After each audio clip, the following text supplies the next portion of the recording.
The sponsor of my stream and podcast is DistroKid. If you want 10% off on your first subscription with DistroKid, release your music to the world on every major music platform. Make sure to go to my website, andrewvanzark.com, and click on the discount link under the tab of DistroKid. The information on this podcast is my opinion and some internet research. You don't know the power of the dark side. Welcome to Star Wars Chatter, hosted by Andrew Van Zark.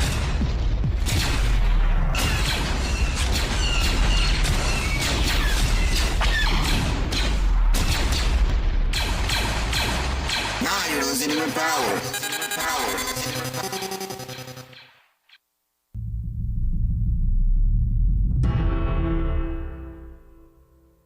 Alright, hello, and welcome to the Star Wars Chatter. I'm Andrew Van Zark, and this here safe space is called Star Wars and the music.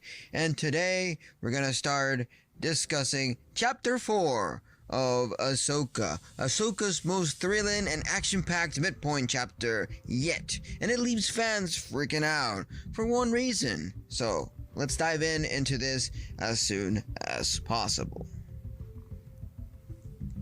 So the accelerating journey through the cosmic realms of Ahsoka, the midpoint chapter known as Fallen Jedi. Brace yourselves for the galaxy's endless tapestry, where stars ignite and destinies intertwine, has unleashed seismic waves of excitement among Star Wars enthusiasts.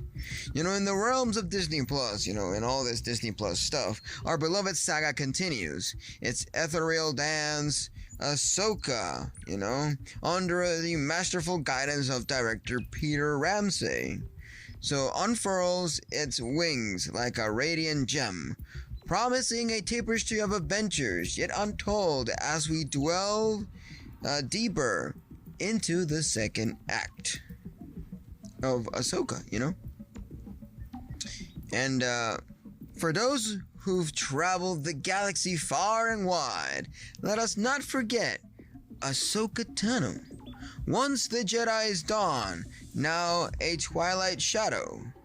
Years have passed since the climatic return of the Jedi, and Ahsoka now traverses the cosmos, bound by the threats of destiny to Sabin Wren, a rebel pilot on a quest that flits amongst the stars.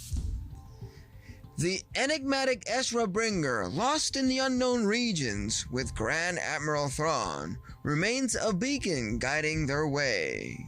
And we don't know where this Grand Admiral Thrawn or where Ezra Bringer could be. We have seen communication recordings of Ezra Bringer in the beginnings of the Ahsoka series, but that's about it, And in this interstellar ballet, the stakes soar to daring heights. Time, a relentless and unforgiving conductor, urges Ahsoka and Sabin to secure a celestial parchment. A map shrouded in stardust whispers. They must seize it before the nefarious Morgan Elsbeth can unlock its secrets. The mission unfolds with an urgency aching to a racing heartbeat. Our heroines, waving a symphony of peril for heroines for the very first breath. Tension swirls like a nebulous void as they brace for the tempest of silence. And then, in a burst of brilliance, 3 duels ignite like meteors on a collision course. Ahsoka, a Jedi without a temple, clashes with the eerie Inquisitor Marok. A macabre wrath of the night. Sabin, her Mandalorian spirit ablazes, which she is still in training, engages in a mesmerizing dance with the enigmatic phantom known as Shin. These battles, crafted with the grace of Asian samurai, whispers tales of destinies. Etched among the stars, Sabin's fervent struggle in a particular evokes memories of Finn's first encounter with a lightsaber in The Force Awakens. For sure, And this is why having people that are not really that force sensitive, or not force sensitive at all, even though Ahsoka said that everybody and anything has the force within them. It's nice to see them try to battle out in a Force Jedi style way. So beyond the duels, a long-awaited reunion graces our screens. Hera Syndulla, an animated paragon, returns with her son Jason, defying the New Republic's orders to heed the call of friendship. Loyalty eclipses politics, and at it always has for Hera. And Vanessa Marshall's breathes life anew into this character, aching to a phoenix reborn. In the orchestra pit of this cosmic symphony, composer Kevin Kinner conjures magic with every note, summoning echoes of John Williams' legendary Star Wars symphonies. Kinner's score, aching to a luminous comet streaking across the musical heavens, elevates both the heart's cadence and the soul's flight. As fate's threats intertwine and dance, Ahsoka faces Baylan Skoll, a formidable adversary, in a duel of poise and grace. Yet, in a cruel twist of destiny, Sabin surrenders the map. And I was like, what the hell are you doing? Lured by the siren's call of hope to reunite with Ezra, as Baylan Skoll said, hey, if you give me the map, I'll get you closer to your friend, your family, Ezra. And she gave in.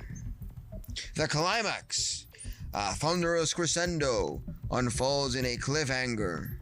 The villains, cunning as celestial tricksters, harness Asian technology to leap through hyperspace, leaving our heroines in their wake. A wounded Ahsoka doesn't plunge into the abyss, but rather into the embrace of an enigmatic ethereal realm, where her gaze meets a spectral visage from days long past Anakin Skywalker.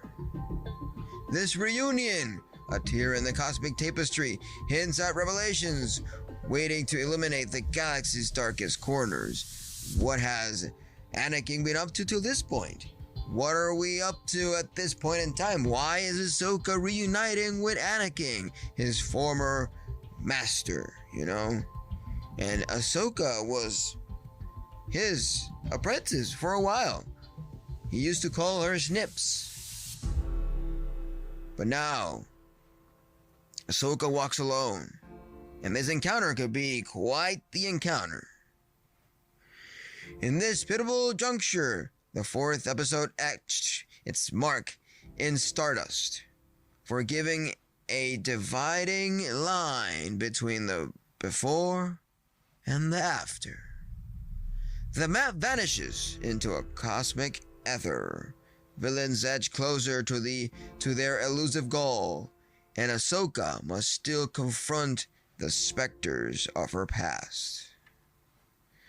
Fallen Jedi deserves accolades, a celestial constellation of excellence, the alchemy of compelling characters, electrifying lightsaber duels, poignant storytelling, and technical wizardry has birded Ahsoka as a radiant star in the ever-expanding Star Wars cosmos and universe and story, which this episode was actually brilliant. Better than the previous one, and we could actually be for sure that this is going in the right direction. So the future's path remains shrouded in the cosmic mist, and we eagerly await the unfolding of the second act, where uncharted destinies will draw us in with the gravitational pull of interstellar sirens, because we are in the midpoint of Ahsoka's story here in Star Wars Ahsoka. So as the cosmic dust settles, what's your cosmic verdict on this chapter? If you can answer me down in the chat down below on AMP or in the question on Spotify, because unfortunately for Apple Podcast, you can't do much. You can just DM me on X or Facebook or Instagram, and I'll be glad to respond to you with what was your verdict on this chapter 4 of Ahsoka. So does Rosario Dawson's portrayal of Ahsoka stir your soul in the live-action realm of Star Wars since her debut in The Mandalorian? Share your cosmic theories on how Ahsoka will bridge that chasm with Anakin in the upcoming episode. Speak up, for the Force listens, and we, like stars, burn with the curiosity for the mysteries yet to be unveiled in the cosmic odyssey of Ahsoka Tano. In this celestial symphony, Ahsoka orchestrates emotions as if they were notes on the universe staves. Rosario Dawson's embodiment of Ahsoka is a masterstroke, a brush dipped in the vivid palettes of the Force, bringing to life a character cherished by galaxies of fans. She wears the mantle of Ahsoka with grace. The live-action visage a testament to the enduring power of the Star Wars mythos to touch the very core of our beings. As we voyage across the cosmic oceans, the enigmatic reunions between Ahsoka and Anakin beckons like a lighthouse in the darkest of nights. What dialogues will they share? As two souls intertwined by the strands of destiny, will the echoes of their shared past reverberate through the cosmic void, or will new constellations of truth illuminate their path ahead? Our anticipation is like a binary star, two luminous bodies gravitating towards the epicenter of revelation, casting beams of hope and uncertainty into the cosmos expanse. In the wake of Fallen Jedi, the Star Wars saga stands as a masterpiece of storytelling, as we have seen that this has brought us a new way to see Star Wars. Ahsoka is questioning many of the things that we have known of Star Wars so far. So this episode, a celestial dance of light and shadow, imprints itself upon our hearts like a stardust sonnet. With every passing moment, the cosmic tapestry of Ahsoka's odyssey waves into the very fabric of our souls. Like starlight piercing the night's shroud, Ahsoka promises to continue illuminating the galaxy with its resplendent narrative, reminding us that in the boundless cosmic expanse, there's always new constellations to discover and tales yet to be told. In the realms of Star Wars and the stars and the destiny, what judgment does your cosmic heart render upon this chapter? Does Rosario do great? Does everything in Ahsoka make any sense? Are you liking how things are flowing? How things are going? What are you expecting, as I previously mentioned before, with the encounter of Anakin and Ahsoka? That short encounter. What is your expectations out of it? What do you think are what's gonna happen?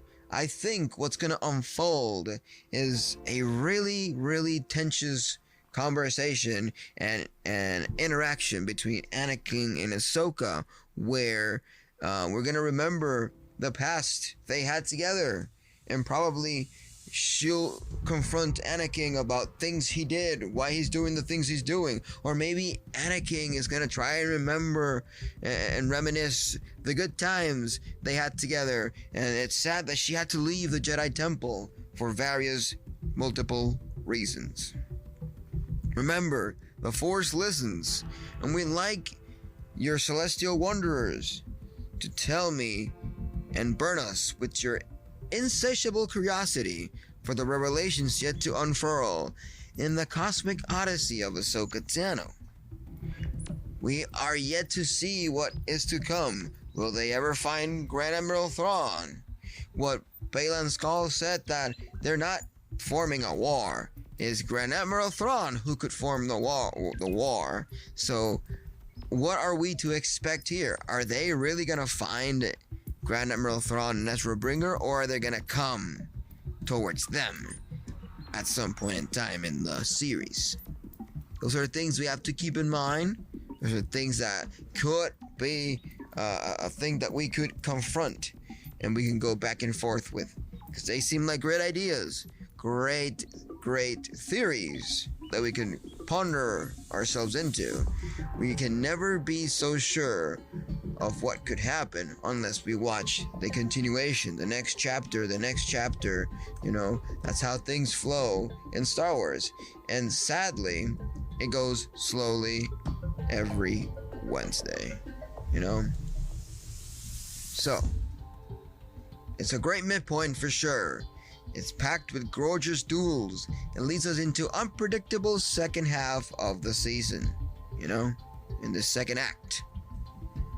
I cannot wait to delve into this any more than what I've had already. And it takes us to a new degree of what Ahsoka could be. What Ahsoka is taking us through. Are we going to actually see a Sabin Wren that eventually uses the Force? Are we? Because so far, Ahsoka has questioned the way that the Force flows. The first time we've heard people talk about, you know, the Force in this way. Force is everywhere, you know? So, that is something that I'd love to, you know, delve into. So, as a customary for our show, right after I finish off my thoughts, my opinions, which I did in this poetic way, because I like to sometimes flare it out with some poetical stuff and do it really awesome and emotional. Even though sometimes if there's people commenting too much on my commentary, I'll be glad to form a small conversation and keep the chit-chat running. So, I always, as customary ever since Ahsoka came out, I go to Kotaku.com and I read their latest review on the Ahsoka series. So Ahsoka, you're exactly the way I remember you. This is the review by Alisa Mercanti. So, she says, leave it to Dave Filoni to pull off a Star Wars nostalgia play that has me sobbing on my living room couch after years of nods to other chapters that felt more fan service-y than impactful. With Ahsoka's Episode 4, the unofficial her to George Lucas' Empires manages to weave together multiple Clone Wars story arcs, uncharted territories, and prequel-era redemptions in the series' strongest episode yet. And I could say that this one was reminiscent a lot to the Rebels and Clone Wars for sure. I'm always hesitant to get too excited about Star Wars, especially after the violent juxtaposition that was The Last Jedi and The Rise of Skywalker, but after Fallen Jedi, I can't wait to see what the next episode of Ahsoka brings. Brilliantly, the Fallen Jedi of the episode's title could refer to several characters central to its plot. Is it Baylan Skoll, whose Ray Stevenson plays with all the air of a classically trained British stage actor? Is it Ahsoka Tano, former Jedi turned deserter? Is it Sabin Wren, former apprentice turned hermit? Or is it simple as perhaps someone else? I don't know. So warning, here are some spoilers from Alisa, the writer of this review. So, they're stranded on Seados, and the episode begins immediately where the last left off. Ahsoka, Sabin, and Huyang are stranded in Seatos, their ship disabled by a blast from Morgan Elsbeth's ship. They're trying to hail help. But their comms are shot too. They don't work, and Huyang is trying to fix them. So the scene on the stranded ship are the weakest of the entire episode. And it's largely because Ahsoka still has a problem with editing and pacing. With the production. With retreating characters' motivations and repeatedly showing the same hand. How many times are we going to be told that there is something lingering in the forest around their ship? But once we get past and reestablish that Ahsoka will do whatever it takes, no matter the personal connection, and Sabin may not be able to do that because of her attachment to Ezra.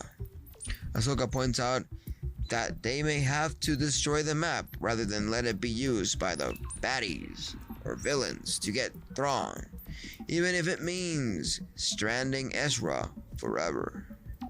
The episode jumps directly into more meatier stuff, namely lightsaber fights.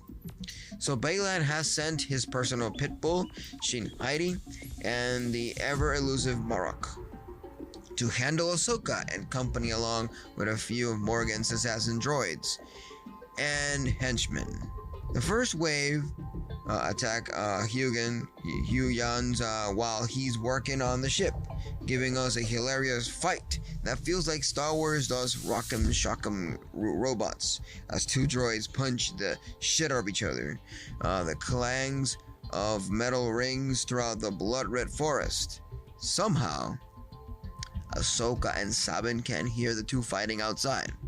So Huyang destroys the wiring he was just working on, killing power to the ship and alerting the two that something is afoot.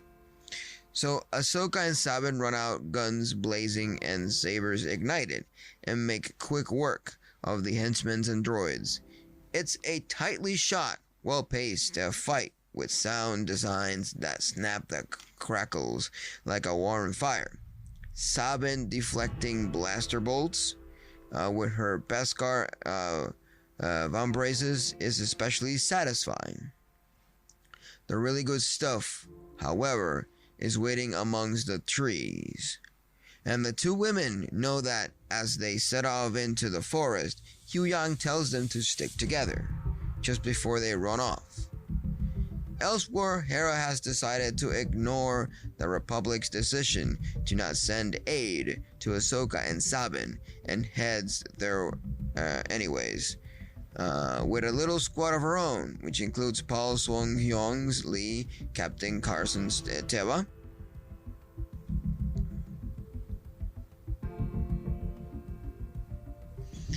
and we've seen him in The Mandalorian, remember? Captain Carson Teva. Naturally, she brings her son with her, which at first annoys me, but then swiftly breaks my heart when I realize he's wearing what appears to be Kanan Jarrus's pauldron. Rest in peace. Also, I'll never complain about a vintage-style Star Wars cockpit shot, and we've got several here. But let's get back into the fun stuff, shall we?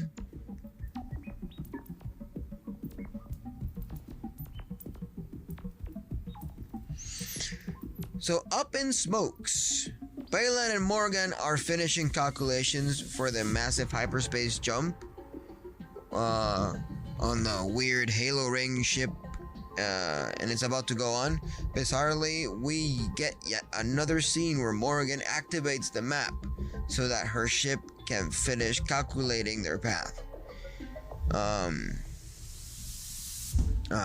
Which felt like it could have been left on cutting room floor, especially since Shin and Marok are waiting. So in the forest, Ahsoka takes Marok, while Shin and Sabin have rematched of their battle on Lothal in a beautiful back-to-forth fight split between the four duelers. We've been waiting to see who the hell the masked Marok is, with the rumors abounding about their origins. Is it Sam Witwer's Starkiller from the Force Unleashed games? We don't know. Is it Barazofi from the Clone Wars? Is it someone entirely different? Filoni, for once, doesn't cater to any of these fan service-y wishes. It could be also, as they've been stretching out, which I find it really silly, Cal Kestis from the Jedi Fallen Order franchise video games. Ahsoka and Maruk clash for a bit. Then Maruk decides to get fancy, spinning their double-bladed saber with dizzying effects, like if it was a helicopter. But Ahsoka isn't bothered. She doesn't even ignite her second saber, but waits patiently for her opponent to strike before cutting them down, just like Obi-Wan takes out Darth Maul in Rebels. As Maruk kneels, a glowing saber wound straight through their torso, we finally figure out just what the fuck the deal is. Maruk is made of smoke, a nothing burger, the same ilk as the Inquisitor Ahsoka makes quick work of in Star Wars Tales of the Jedi. Yes, Maruk is no one. They're all just smoke and mirrors. So Sheen is clearly shocked by Maruk's defeat, however, and temporarily stops fighting Sabin because of it. Though Sabin has been getting her ass thoroughly kicked by the hot honey badger. She tells Ahsoka to leave her and go after the map. Guys, what did Huon just say? And we're set up for yet another lightsaber battle, this time between Ahsoka and Baylan. As these fights rage on, Organ's ship is finishing the calculations for their hyperspace jump. So we get an occasional break from whooshing laser swords in the order to catch our breath. But I don't care if I'm breathless. This episode has got me more excited than a Wookiee playing holo chess. Baylan and Ahsoka meet under the glistening star map. Stevenson playing it cool, like an even contier Count Dooku. Yeah, he does remind me of Count Dooku. Dawson's playing it confidently like she just made quick work of one of his henchmen. Because she did, though. Stevenson works her here is just another harsh reminder of the hole his loss leaves. He died earlier this year, you know? So as you can see how badly Baylan wants to avoid fighting, Ahsoka, how committed he is to this idea that he can create a new world in the ashes of the old one. He reserved but relentless, confident but careful, and it certainly seems that his plans are to convince Thrawn to let him start a different kind of Jedi Order for a newer, darker age. The two clash in yet another gorgeous, well-choreographed fight that sounds nearly as good as it looks. Baylan fighting strong and upright like a medieval knight. Ahsoka attempting to use her speed to get the better of him with her katana-looking lightsabers. It's the most evenly matched we've seen her yet, and Baylan attempts to manipulate her by reminding her that she once learned under Anakin Skywalker, a man known to bring death and destruction, are powerful and somewhat effective. Ahsoka occasionally struggles during this fight, and it's strange to witness since we're so used to seeing her confident, and strong. She clearly wearing with Baylan herself, with her loss, with her legacy. Before we can further unpack that, however, she grabs the map from its mantle and badly burns her hand in the process. That was unwise, Baylan warns. So more than one master and apprentice on this episode 4. Third act is the strongest, as we get a chance to see a side of Ahsoka we haven't gotten yet in live action. During her fight with Baylan, Shin shows up alone, and the realization that she may have lost Sabin plays across Ahsoka's face and distracts her.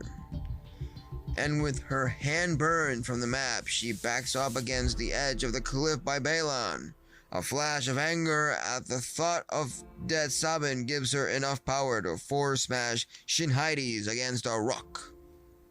And then Sabin appears, the map in her hand, her pistol aimed at it. The episode's earlier conversation comes back and brings a strong, as Ahsoka urges Sabin to destroy the map to ensure Morgan and Baylan can get into the Thrawns and presumably Ezra. Sabin hesitates like we knew she would, and that hesitation gets Ahsoka thrown off the cliff and into the steel-gray ocean below it. Shocked, Sabin is left unguarded and open for manipulation, and Baylan's power makes the best of it.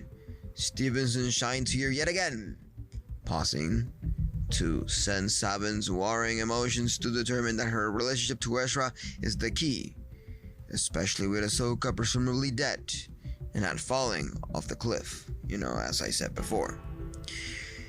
So, quoting here, "You and I share a common goal to make this journey," he says after sheathing his saber and walking slowly towards Sabin with cool, calm, and disconcerting confidence. Quoting here again, "You to be reunited with your long-lost friend, and I to serve a greater good. Come with me, willingly, and I'll give you my word, no harm will come to you." And at this point in time, I was like, what the fuck are you doing? What the fuck are you doing? You don't take yourself into the dark side that easy. Or with the dark user. Jesus fucking Christ. I was really annoyed that Sabin did that, So Natasha Leo Borsido plays this scene beautifully as well, her eyes welling with tears, the decision clearly tearing Sabin up inside in a moment of weakness. Something we need to see more of in our Star Wars heroes, in my opinion, Sabin hands Baylan the map and sealed her fate. Though Shin tries to force choke Sabin, dog down. Technically like an Inuyasha kind of thing, Baylan keeps his word and escorts her, cuffed, to Morgan's ship. Hera and her crew arrived at Ciados before the baddies can leave, but Morgan's hyperspace jumps straight through them, killing half of the rebel pilots in the process. In the aftermath, as she struggles to right the ship, Jason Syndulla turns to Hera and says, "Mom, I've got a bad feeling." "Don't we all, kid?" "Yes, we do. We'll have a bad feeling about this. But Fallen Jedi isn't done with us yet." Yuyan tries to call both Sabin and Ahsoka over their comms, but to no avail. The camera cuts to an overhead view of the cliff Ahsoka fell off, lazily panning over and across the waves crashing against the coast. Bizarre, discordant horns signaling something else is afoot. Slowly, almost imperishably, the waves turn to something else. Glowing bioluminescent parties surrounding a prone Ahsoka. And here is the moment where Rebel fans collectively shit their flight suits. Ahsoka is in the world between worlds, a mystical plane that links all of Star Wars, time and space. Though those who haven't seen Rebels may fear she's in the afterlife. As she stands confused to be back in this space, Ezra pulled her into the world between worlds during her duel with Darth Vader years ago, effectively saving her from death. She senses something, and we're reminded of the power of Rosario Dawson's as an actor. Several emotions flit across her face: confusion, concern, incredulity, hope. "Master?" she wonders aloud as she sees Anakin, and Anakin replies with, "Hello, Snips." A distorted voice says, referring the nickname a certain someone gave to his Padawan decades ago. Ahsoka turns, still unsure, and comes face to face with none other than Anakin Skywalker, played by a slightly de-aged Hayden Christensen. Quoting her, "I don't think I'd be seeing you so soon," he says, and we see Ahsoka's face change to mirror a younger version of herself. She's ecstatic, viewers are confused, and fades to black. As a staunch believer that the Anakin Skywalker reminiscence is upon us, and the Christensen deserves a chance to portray the character with more nuance than he could before. I was, and I am, ecstatic. Hell! I sobbed on the couch repeatedly, referring the "somebody sated me" scene from Great Enemies and the one from Harry Potter and the Goblet of Fire when Cedric Diggory's dad keeps going, "That's my son! That's my son! That's my boy!"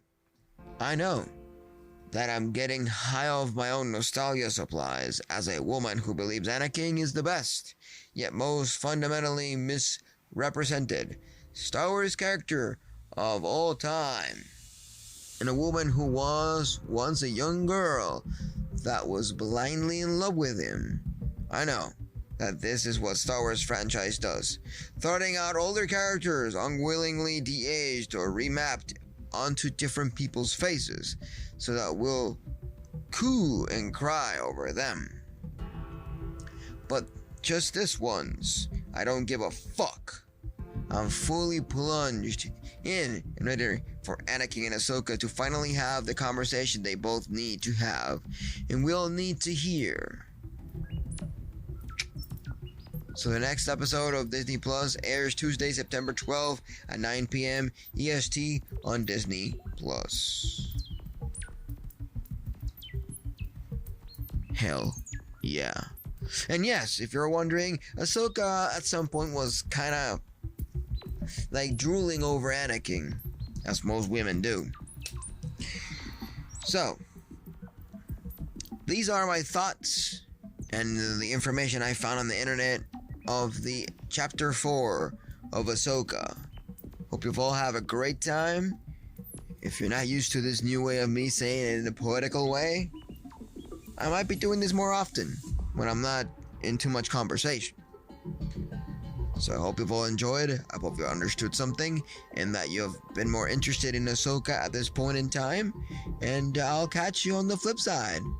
Adios, amigos. May the Force be with you. And as always, let's roll that outro and stay strong. The Force is with you, young Skywalker. But you are not a Jedi yet.